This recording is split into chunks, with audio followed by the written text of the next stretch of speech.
What's up, Niner fam? My name is JT Magnum. Welcome back to Niner News. We're going to get into it today. There's a lot to talk about. My goodness, there's so much going on 49er-wise. And there was just a preseason game just played in which they lost to the Green Bay Packers 21-10. But like I said, it's preseason, but the offense looked bad. Oh my goodness, did the offense look bad.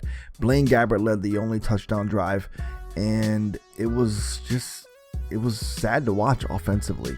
I'll get into the Kaepernick thing in the moment, how he played, but first, let's get into some good news. The cuts and the trades that happened over the week so far.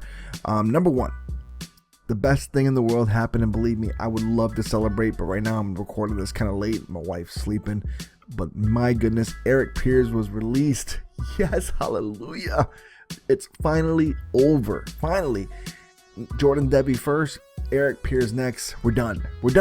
We got nothing more. No more offensive linemen to worry about. Eric Pierce is gone. That's all I care about. And it's just exciting. It's exciting to finally have somebody back. Anthony Davis back. It's finally have a good offensive line again. Last year's debacle of an offensive line put together by that stupid coaching staff is over with. It's done, and I'm happy. As a 49er fan, that makes me happy to see him gone. Guys like that shouldn't be kept. I don't know what their infatuation was with him to begin with, but I'm just glad they're gone. But anyways, second, Jerome Simpson was cut, and that was kind of sad because he was one of the receivers doing well. Problem was he just couldn't hold onto the ball. He was dropping some passes here and there, but he was the only consistent receiver for the 49ers at this point. And he's a veteran, and unfortunately, they cut him. But the reason why they cut him so early was because they said they wanted to give him a chance to catch on with another team, and that was a nice thing to do for the 49ers to do instead of cutting him late so he can't get on another team. But it was nice of them to do that. But it's a youth movement. They want to go young. They want to make sure they develop these young receivers, and this is what I'm talking about. This is the kind of stuff I like. I know our receivers aren't the greatest, and a lot of people are complaining about our receivers and things like that, but at the same time, you got to develop these young guys and let them play. If you don't let them play, how are you ever going to find out about them? And that's the problem. We for so many years, the Niners just kept getting older receivers, or they'll get veterans, and then they take the young receivers and they just get rid of them, and then you never know how they're going to do or what they were going to do. So it's finally good to see them develop the young guys and, get rid of veterans, even if that veteran is Jerome Simpson. I mean, there's nothing we could do for him. Busta Anderson is gone. That made me sad kind of because I was actually a Busta Anderson fan. I thought he was going to be a good tight end for us, but apparently he's not fitting in with that system, or he's just not fitting in well with what they're doing, and he just fell down the depth chart even worse. He was on the practice squad last year, and it looks like he's going to be gone. So he's cut. I don't know. He might sign on with another team. Hopefully he doesn't end up beasting it for another team, because I liked Busta Anderson's game, but that was me. Brandon Thomas was traded for Jeremy Curley, traded to the Lions for Jeremy Curley, the wide receiver. Now, the cool thing about that is Brandon Thomas was probably not going to make the team. The offensive line is deep actually now, and he was probably going to either get cut or released, or he just wasn't going to make the team. So if you can trade him for somebody, you get somebody good, it's decent. And so we got a decent player in Jeremy Curley. He's a decent wide receiver, good slot wide receiver. We need a backup slot wide receiver. And on top of that, we need a guy that can return kicks. And Jeremy Curley's that guy. He can return kicks. So, and Bruce Ellington obviously being out with a hamstring and like he sprained his ankle again or something for the 20th time in his career. Bruce Ellington just has some serious problems getting injured. I don't know what his issue is, but he's gotta figure it out when it comes to getting injured. Like he's on injured reserve. We're constantly he's just always injured. It's just annoying. But anyways, I like the trade. I mean, it's just a decent trade. You get something for somebody that you were going to cut anyway, and it adds wide receiver depth to a team that's decimated with injuries, and on top of that, there's just not a lot going on at the wide receiver position. Kenneth Acker was also traded. I thought he was going to get cut as well. He was another guy that I didn't see being on the roster, and we got a 7th round pick for him.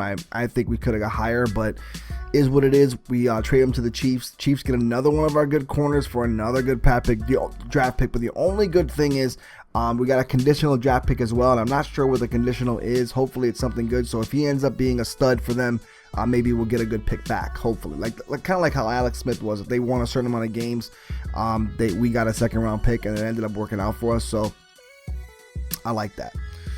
Free agents right now. I know I'll name like three guys to look at to see what happens with the 49ers in the future. Maybe they'll look at him. I'm not sure. The one guy I really want that. Well, let me go the other two first. Stephen Hill, the wide receiver, was released. If you know him, he was supposed to be basically Calvin Johnson 2.1 or whatever you want to call him, 2.0 or whatever. He was supposed to be another Calvin Johnson. He was like 6'4", 6'5", or whatever. But he's got blazing speed, and he was so fast. Problem was injuries, and just could never just catch on with the team. Could never just seem to grasp. I don't know for what reason or whatever. He's still young. He's still talented. Just hasn't been able to catch on with the team and been able to do anything really. So I don't see the 49ers calling him. I don't think that would happen unless Trent Baalke sees something in him that I don't, but you never know with Trent Baalke. But Terrence Knighton was released by the New England Patriots. If you remember him, he used to be on the Denver Broncos a long time ago. Also, the Washington Redskins. Good run stuffer. Problem is he played lazy at times and things like that. So I don't know, but it's good to add defensive line depth, especially when we have some injuries out as well with Ian Williams. So you never know if the 49ers might call him as a nice veteran presence, a nice veteran help. But like I said, he can be lackadaisical at times. It seems like I think that's probably why New England released him. When New England releases you, something's up. And I think maybe something was up with him. The last guy, now this is an intriguing guy because I like him a lot as a wide receiver. It's Ruben Randle. A lot of people say he drops a lot of balls, but apparently last year he only had 3 drops, and he had like a 3.3% drop rate or something like that. I don't know the numbers. You have to check PFF stats and things like that for that, but from what I see, he's 6'4", he's a big body, he still can run. The guy can make plays. He made a lot of plays for the Giants. He had last year 57 catches for 700 something yards. That's still pretty good. It's better than some of the guys on the 49ers roster, I'll tell you that. And we could use a presence like that. So he was a guy that I actually hope the 49ers look at. Maybe we can bring aboard and drop a guy like Bruce Ellington, who just hasn't done anything. He just hasn't produced. You just cut the dude already. And now let's get into Colin Kaepernick.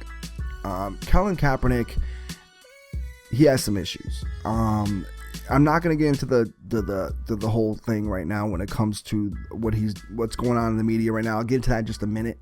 But Colin Kaepernick right now, his plays, this is not biased opinion. It has to do with anything that's going on with him or anything like that. It's just my opinion. He is just garbage right now as a quarterback. I know it's his first preseason game back and he's had surgeries and he's had all these problems, but he was like this for 3 years, guys, before all this happened. He was supposed to be perfect in this Chip Kelly offense, yet he couldn't. He still looked like he was running the same offense he was when he was with Harbaugh and when he was with Greg Roman, and then when he was with Jim Tomsula and Jeep Chris. He looked like it was still that offense, and it still looked like he was the same, running it the same way, but it's a different offense. It was just strange. He literally takes a snap. He got 2 passes batted down. First of all, you're 6'5". You shouldn't be having passes batted down. Russell Wilson doesn't even get that many passes batted down. Yet Colin Kaepernick just always seems to have passes batted down. Why? Because he has this stupid long delivery that comes over here and you could see him winding up like a baseball and throwing the ball. I hate to say this, guys, but he just looked like old Colin Kaepernick again. And it was just frustrating to watch. And that's frustrating as a fan to see him just do the same thing over again. There he was, perfect pocket, and what did he do? He's trying to run out of it. Instead of trying to step up and deliver. I watched Dak Prescott at the end of the day. Dak Prescott's a rookie. I know he has a massive offensive line in Dallas. And you can't compare that, the offensive lines, because Dallas' offensive line is really, really good. But San Fran's not bad now. And he had a pocket. But Dak Prescott was stepping up at the pocket against Seattle, nonetheless, who rushes the passer and is relentless against the passer. And he was stepping up. He was moving all around, perfect in the pocket, staying in the pocket and just delivering strikes. And on top of that, just throwing deep on him. He didn't care. He was taking shots. Colin Kaepernick doesn't do that. Colin Kaepernick just looks like a deer in headlights. Looks like he's lost. It looks like he just can't figure it out. And it's so frustrating to watch. It's just, he threw a couple passes, almost intercepted by Sam Shields, when when instead of just throwing a high lofted pass over, like a nice high trajectory that, goes in the arm of a tight end, he's throwing darts straight at him when the guy's playing zone. That's another thing. He can't figure out when somebody's playing zone and man. Sam Shields was in zone. He broke off his zone and just almost intercepted the ball, but Colin Kaepernick didn't read that. Instead of just throwing it over the top of the zone, he tries to throw it through the zone. You can't throw it through. You got to throw it over the top. He's got to realize that, and he hasn't figured this out in the 5 years he's been in the league, and I don't know what's wrong with him when it comes to that. You guys have to see what I'm seeing. Like, this stuff isn't normal for a quarterback to be able to do that, or to do that still and not figure it out by now. Like, how many times we have to tell you, stop trying to throw darts at people and try to throw the ball with at least some touch. And he hasn't figured it out yet. He just doesn't grasp the concept of throwing over the top of a zone or throwing over the top of a linebacker. He always has to throw low trajectory passes and tries to make them, 100 miles an hour.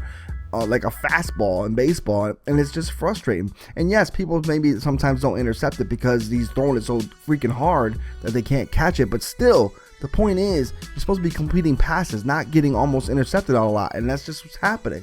And that's what happened in that Green Bay game. I mean, as soon as they saw him, they just pinned their ears back and they were going after him because they know he's going to panic, and that's exactly what he did. And I don't know. It's just the first game, so maybe I shouldn't be upset about it. Maybe I shouldn't get so mad, and maybe I should let him give a chance to grasp the offense more and maybe run it. But at the same time, he still looks like old Kaepernick, and it's just frustrating. It's frustrating to watch him go right back to what he was doing before. So, I don't know. But now let's talk about his stand real quick. He didn't stand, obviously, for the national anthem. It was big news. Apparently, he hasn't stand for the last 2 games, and he said he's going to continue not to stand because that's just not what he believes in.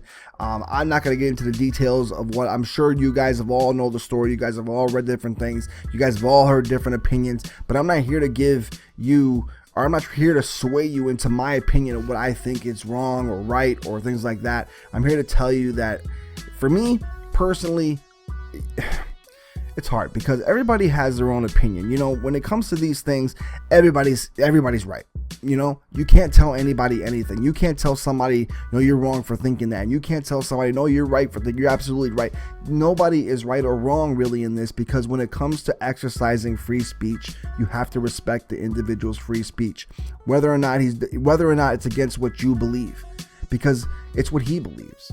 Colin Kaepernick believes he's doing something right. Colin Kaepernick, in his mind, believes he's fighting for something that bigger than him, and that's what he says. So, whether or not you believe it, whether or not you agree with it, whether or not you would do it or not do it, it doesn't matter, because that's what he wants to do. That's what he's going to do, and that's what his exercise of free speech is. That's what it is. You have to respect that. Do you have to respect, what he's doing for it or how he's going about it? No, you don't have to, because that's your free right. That's your free speech to do something. That's the way that's what people died in this country and fought for in this country for us to be able to do. And for me, personally, I don't agree with the way he's doing it. I don't think you should disrespect the flag. To me, that's disrespectful.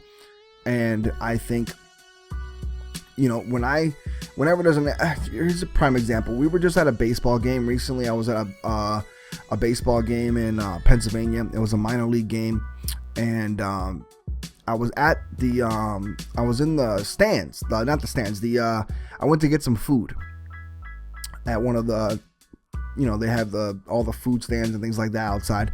And when I was out there, as soon as I was in the line, or while I was in the line, the national anthem came on, and I immediately hat off, to my heart and looking at the flag.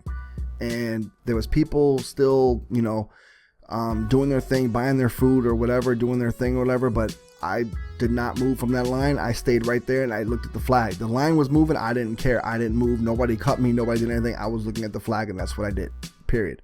You respect the country that you live in, and you respect, what people did to have you have the opportunity to live in this country. So that's what I was doing. But that's me. I'm not Colin Kaepernick. Colin Kaepernick is fighting for something different. He believes it. I just think there's a better way to do it, but that's his choice. So, you're more than welcome to tell me your opinion, obviously, in the comment section of what you think about everything. But just remember, I believe what I believe. Everybody believes what they believe. Nobody's right or wrong. No fighting with each other in the comment section. It's ridiculous to fight amongst each other when it comes to that stuff, because like I said, there's no really right or wrong. It's strictly your opinion of right and wrong.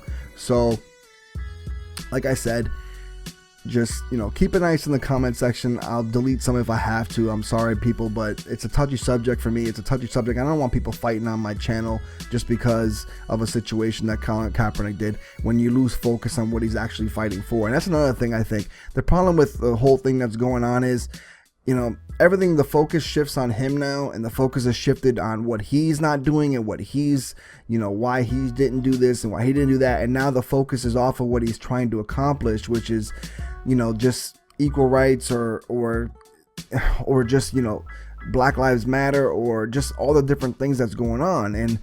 And it's the focus is now lost, and he's trying to get it back. But at the same time, it's all a mess now. And that's the thing. When you take stances like that, that's what happens, and it gets lost in the shuffle. So let's keep it clean in there. Let's, you can tell me what you think or whatever, but people keep it nice, or I just have to delete your comments. I'm sorry, but if you see your comment deleted, I apologize, but it's just a touchy subject. So like I said, let me know what you think in the comment section. Let me know what you think about the cuts and the trades, the free agents. If there's any free agents I missed that you might like that I didn't even mention, that might be happening right now as I speak and I'm putting this video up.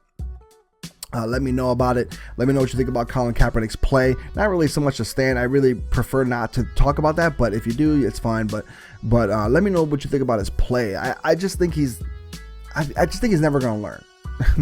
That's just what I get out of it. I don't know. And he just drives me nuts. So we'll see what happens, but it's just frustrating to see all these a quarterback like Dak Prescott do well, and I really wanted the 49ers to draft him, and now he's doing well for Dallas, and it's like, oh, we gotta play him in week 3 or week 2, whatever week we face the Cowboys. I think it's 3, but no matter what, I mean, I hope he sucks against us, but still, if he ends up killing us and beating us and playing well, I'll be so pissed, because I really wanted Dak Prescott. I really wanted Paxton Lynch, guys like that, and we just pass up on him, and now we're stuck with Garrett, Ponder, and Driscoll, and who knows if we even keep Cap. Apparently we are, but who knows what the future holds for that guy, because I don't know, I don't see improvement from him. So we'll see what happens. But let me know in the comment section what you thought about his play, about the whole 49ers in general, how they played on Sunday. It wasn't really much to talk about, so it's really not much other than Tank Garrett doing very well. So other than that, let me know in the comment section, and I'll catch you guys soon. I probably won't do a video for the next preseason game, but I'll probably definitely